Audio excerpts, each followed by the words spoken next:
आप देख रहे हैं आवाज इंडिया टीवी। यह है प्राइम टाइम। 5 राज्यों के चुनावों के नतीजे आ गए हैं, जिनसे यह पता चलता है कि पंजाब को अगर छोड़ दिया जाए तो बीजेपी 5 राज्यों में बड़ी पार्टी के तौर पर उभर आई है। क्या था हार जीत का तकाजा? कांग्रेस क्यों इतने बैकफुट पर आई? समाजवादी पार्टी का सपना कैसे टूटा? बीएसपी क्यों सिर्फ एक सीट पर सिमट आई? और आम आदमी पार्टी का फिर एक बार कैसे पंजाब में भारी मात्रा में उदय हुआ, इस पर हम बात करते हैं। अब देखते हैं, क्या भाजपा की बड़ी जीत का सबसे बड़ा कारण बसपा का अघोषित साथ था? बसपा ने 122 सीटों पर ऐसे उम्मीदवार खड़े किए जो सपा के उम्मीदवार के ही जाति के थे। इनमें 91 मुस्लिम बहुल, 15 यादव बहुल सीटें थीं। ये ऐसी सीटें थी जिसमें सपा की जीत की प्रबल संभावनाएं थी। इन 122 में 64 से अधिक सीटों पर भाजपा आगे रही। या हार जीत का जो अंतर था वो बेहद कम रहा। मायावती ने बसपा के जीतने से ज्यादा जोर भाजपा को जिताने में लगाया, तभी तो कभी यूपी में सरकार बनाने वाली बसपा सिर्फ एक सीट तक सिमटते दिखाई दी। दूसरी बात, सपा की सबसे बड़ी गलती क्या रही? खुद को मुस्लिम सरपरस्त पार्टी की छवि से बाहर नहीं निकाल पाई खुद को सपा। भाजपा के हिंदुत्व का काट नहीं खोज पाई। सपा के कई नेताओं, खासकर बाहुबली मुख्तार अंसारी के बेटे अब्बास अंसारी ने जिस तरह से अफसरों को धमकाया, उससे लगता है कि अफसर बिल्कुल डरे नहीं। डरे या नहीं डरे ये भी कह नहीं सकते, लेकिन बड़ी संख्या में वो हिंदू वोटर उनके पास से छिटक गए जो सपा को वोट देने की सोच रहे थे। अखिलेश यादव की जयंत चौधरी के साथ जोड़ी भी सपा के खेमे में जाट वोट नहीं ला सकी। इसका अंदाज पश्चिमी यूपी के किसान आंदोलन के गढ़ की सीटों से लगाया जा सकता है। यहाँ 30 सीटों पर लड़ने वाली राष्ट्रीय लोक दल महज 8 सीटों पर ही सिमट कर रह गई। सबसे बड़ा सवाल है, क्या भाजपा हिंदू वोटों के ध्रुवीकरण में सफल रही? तो इसका उत्तर है बिल्कुल हाँ। मोदी योगी ने लगातार हर चीज को हिंदुत्व से जोड़ा। इसकी शुरुआत पहले चरण में ही अमित शाह ने कैराना से की थी और आखिरी चरण में मोदी काशी में जिस तरह 3 दिन रुके, उससे ये साबित करने में सफल रहे कि वे ही हिंदू शुभचिंतक है। यही कारण है कि मुस्लिमों के वोट नहीं मिलने के बावजूद भाजपा का वोट शेयर 42% है।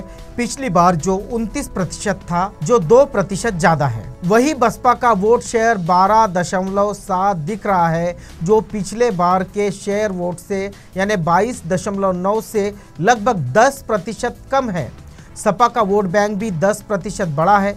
ये माना जा रहा है कि बड़ी संख्या में ब्राह्मण वोट बटे। साथ ही मायावती और कांग्रेस के वोट का कुछ हिस्सा भी सपा को मिला। अब यह साफ है कि सवर्ण वोटों का जितना नुकसान सपा ने भाजपा का किया, उससे ज्यादा वोटों की भरपाई बसपा के वोट से हो ही गई। मायावती का कोर वोट बैंक हिंदू दलित भी पहली बार बड़ी संख्या में भाजपा के साथ शिफ्ट हो गया। सबसे बड़ा जो मुद्दा है वो राम मंदिर का। क्या राम मंदिर और काशी विश्वनाथ मंदिर से जीती भाजपा? कुछ हद तक हाँ। हालांकि इन दोनों सीटों पर काफी करीबी मुकाबला रहा, लेकिन ये दोनों मंदिर भाजपा को हिंदुत्व का चेहरा और मजबूत करने वाला साबित हुआ। अयोध्या की राम मंदिर वाली सीट और वाराणसी के विश्वनाथ मंदिर वाली सीट में कड़ी टक्कर रही।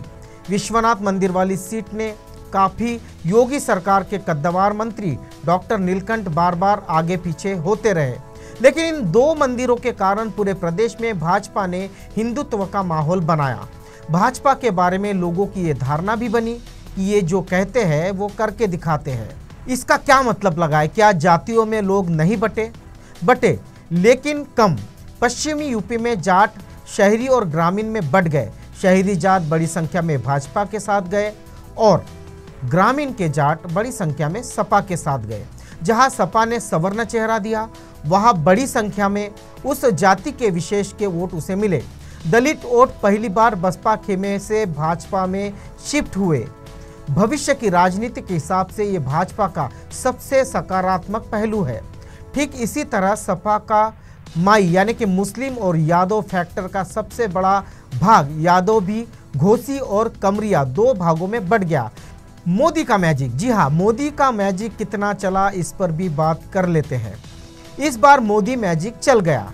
भाजपा ने इसका इस्तेमाल वहां ज्यादा किया जहां योगी से लोगों की थोड़ी बहुत नाराजगी थी। जहां जहां भाजपा को कमजोर माना जा रहा था, मोदी ने लगभग 19 जनसभाएं करके करीब करीब 112 सीटों पर जीत हासिल की। सबसे विवादास्पद रहा योगी का बुलडोजर। योगी के बुलडोजर ने कितना काम किया? योगी ने 70 में से 58 रैलियों में बुलडोजर की बात कही। भाजपा इन सभी सीटों पर आगे निकल गई। दरअसल योगी ने बुलडोजर को माफिया के खिलाफ कार्रवाई का सिंबल बना दिया। लोगों ने इसे कानून व्यवस्था के सुधार के रूप में देखा। क्या इस चुनाव में लाभार्थी का मुद्दा भी रहा जो बीजेपी को जीत के पास ले गया?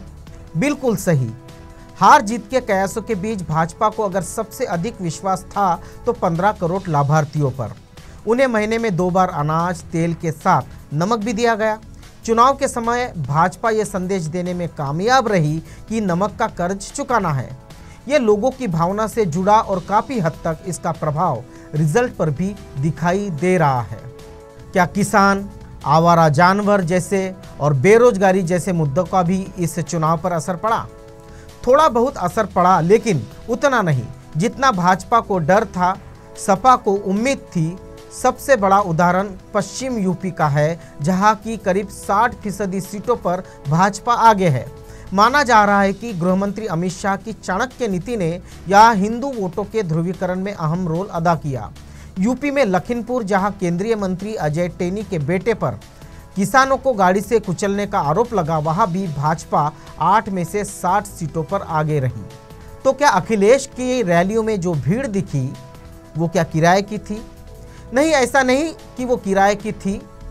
ऐसा कहना बिल्कुल गलत होगा, क्योंकि सपा 116 सीट भी जीती है तो उसमें 68 सीटों का फायदा हो रहा है। ऐसे में आधार तो पिछली बार से बड़ा ही, वोट प्रतिशत भी करीब 10% बढ़ा है। रैलियों की भीड़ से समर्थक का उत्साह बढ़ा और उस उत्साह का पता भी चलता है वो सरकार का था या रैली का, इसका भी पता चलता है, क्योंकि इसका एक उदाहरण बिहार का पिछला चुनाव है, जहां राजद सुप्रीमो लालू प्रसाद के बेटे तेजस्वी यादव की रैलियों में इससे भी अधिक भीड़ उमड़ रही थी। और अंत में सबसे जरूरी 2 बातें। देश पर असर क्या होगा? वोट फीसद बढ़ने, दलितों का वोट मिलने से लोकसभा चुनाव की राह बीजेपी के लिए क्या आसान होगी? पिछले चुनाव में जीत हार में 18% वोटों का अंतर था। सामान्यतः 5% वोट शिफ्टिंग सरकार बदल देता है। पिछली बार भाजपा का 39 वोट शेयर था, इस बार 42 के करीब अभी वोट शेयर है। साफ है कि एक नया और बड़ा वर्ग भाजपा के समर्थन में आया। बसपा के वोट प्रतिशत और सीटों के रुझान को देखें तो पता चलता है कि ये वोट भाजपा से शिफ्ट हुआ, जो आगे की लोकसभा चुनाव में भाजपा के लिए वरदान साबित हो सकता है। माना जा रहा है कि यूपी चुनाव के नतीजों के बाद भाजपा किसान कानून पर दोबारा विचार कर सकती है। समान नागरिक कानून जैसे फैसले अब तेजी से अमल में लाए जा सकते हैं। मथुरा में मंदिर समेत हिंदुत्व को बढ़ाने जैसी गतिविधियों में भी तेजी आ सकती है। यूपी पर क्या असर? क्या योगी का कद बढ़ा? हिंदुत्व का एजेंडा अब और तेजी से आगे बढ़ेगा? यूपी में भारी जीत के साथ ही योगी का चेहरा भाजपा के केंद्रीय नेताओं के रूप में देखा जाने लगा है। भाजपा ने पूरा चुनाव हिंदुत्व और माफिया के खिलाफ कार्रवाई के नाम पर लड़ा। ऐसे में आने वाले समय में हिंदुत्व की गतिविधि और उसकी राजनीति तेज होगी। कानून व्यवस्था में माफिया पर कार्रवाई में तेजी आएगी। पूर्वांचल एक्सप्रेसवे समेत जो प्रोजेक्ट चुनाव से पहले लाए गए उसमें तेजी आएगी, क्योंकि उनकी सफलता असफलता अब लोकसभा का मुद्दा होगा। राज्य सरकार के सामने सबसे बड़ी चुनौती बेरोजगारी है। अगर इस पर तेजी से काम न किया तो आगे सबसे बड़े मुद्दे के रूप में यही समस्या आगे होगी। अगर बसपा के बारे में कयास लगाए तो राजनीति विशेषज्ञ कह रहे हैं कि बीएसपी पार्टी बीजेपी को जिताने के लिए लड़ी है।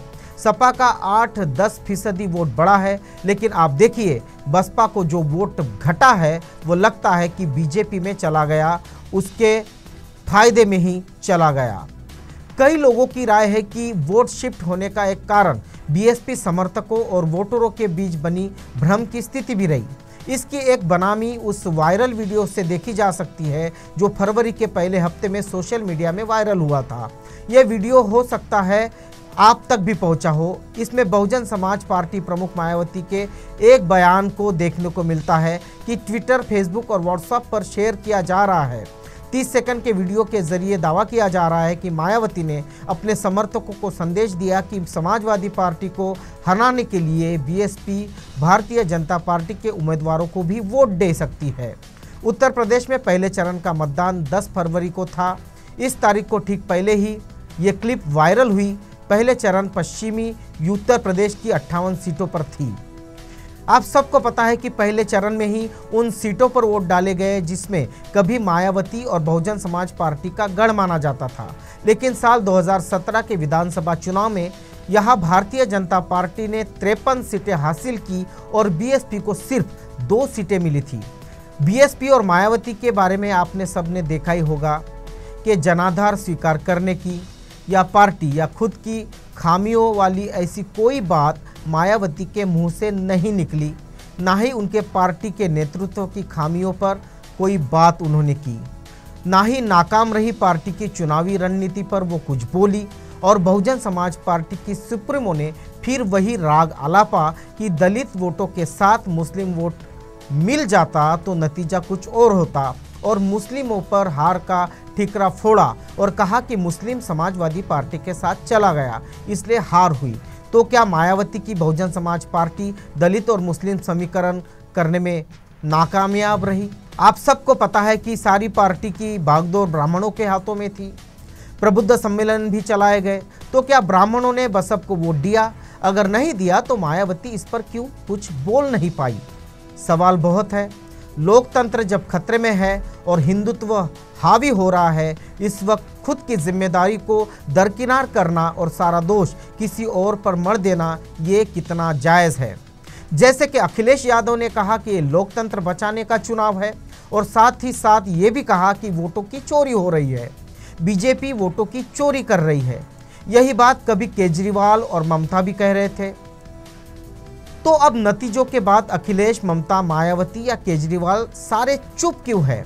उनके समर्थक जो ईवीएम, चुनाव आयोग, सरकारी एजेंसियों का दुरुपयोग की बातें किया करते थे, वे सभी आज चुप क्यों है? 2024 के नतीजों के बाद या फिर उसके अगले 5 साल के नतीजों के बाद फिर ईवीएम पर हार का ठिकरा फोड़ा जाएगा, या समय रहते ईवीएम, सरकारी यंत्रणाओं का चुनाव प्रक्रिया पर हस्तक्षेप, चुनाव आयोग की नीतियां, इस पर आंदोलन खड़ा होगा? देखा जाए तो ये सभी पार्टियां इस तरह के प्रश्नों पर आंदोलन करने से कोसों दूर है, लेकिन सत्ता लाने का ख्वाब जरूर देख रही है। उधर बीजेपी जीत के जश्न में ज़्यादा समय बर्बाद न करते अगले चुनाव पर ध्यान केंद्रित कर रही है। जैसे कि 4 राज्यों में जीतने के बाद मोदी गुजरात चुनाव के मिशन पर लग गए हैं और बाकी लोग अगले चुनाव का इंतजार करते रहिए। बाकी आप समझदार हैं। आप देख रहे हैं आवाज़ इंडिया टीवी और ये है प्राइम टाइम।